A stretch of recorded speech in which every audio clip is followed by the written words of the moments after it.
Hey folks, welcome back to Dark Room Reviews. Now, if you know, Nosferatu is scheduled to be released on December 25th, and I figured this would be a perfect time to talk a little bit about his filmography.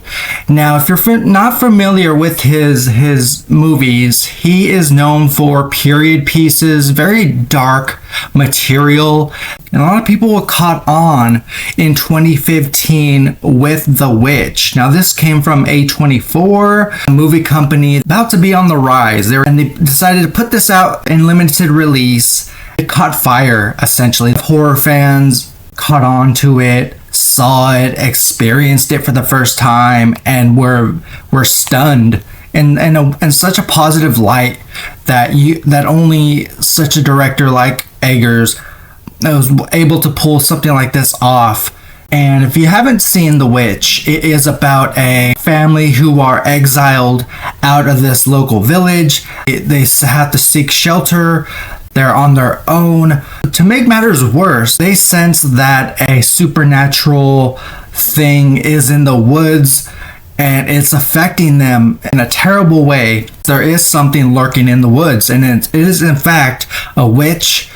And what she does to this family, what this thing does is horrendous. A lot of horrendous acts, a lot of things on screen that are, disturbing. First time I watched The Witch, some scenes were hard to watch. For years, I took a break from this movie. Eventually, I came around to it again, and it just affected me. It affected me. And I can say that not very many films have done that to me. Feels like it's based on a true story. This relates back to, the Salem witch trials happened. 2022, he released his second film, Northman.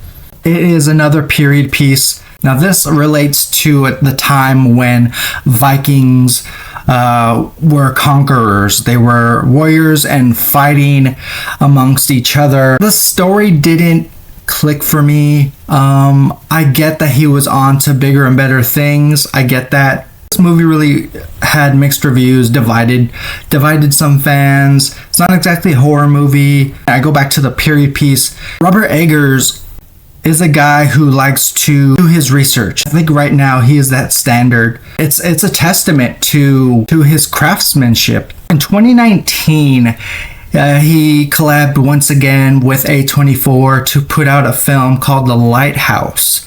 Now, this film, I think it's experimental storytelling, in my opinion.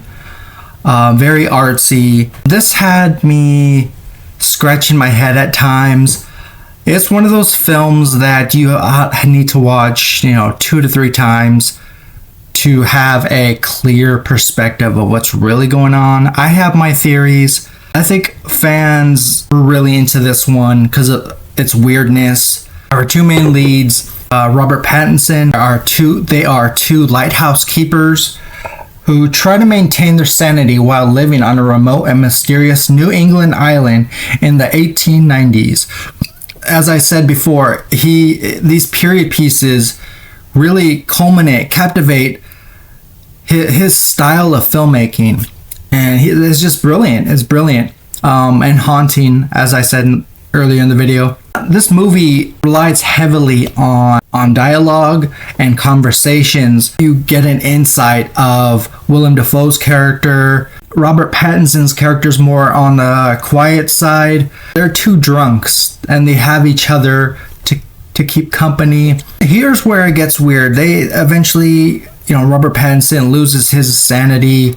We see that on film. He does some obscure things. He sees a mermaid out in the water. We don't know if he's hallucinating. That feeling of, I have to go back and revisit this movie.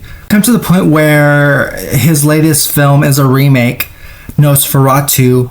Now, it's based on one of the horror genre's earliest films of the same name, Nosferatu, and it came out in 1922, I believe. I could be wrong. It is about a vampire named Count Orlok who falls in love with this woman, and along the way, some creepy ass stuff occurs. Now, keep in mind, it is a silent film, but what Robert Eggers will cook up is something terrifying, and in the same vein of its predecessor. Based on the trailer, early reviews, I think he's able to make this remake his own.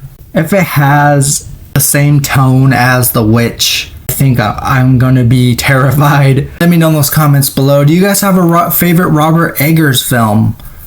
Can't wait to see those comments. Look forward to more content very soon, guys. Take care. Folks, if you like this video, go ahead and hit that subscribe button. It really helps out in the long run. Dark Room Reviews, it's the place you should be subscribed to. Join the channel. It's free.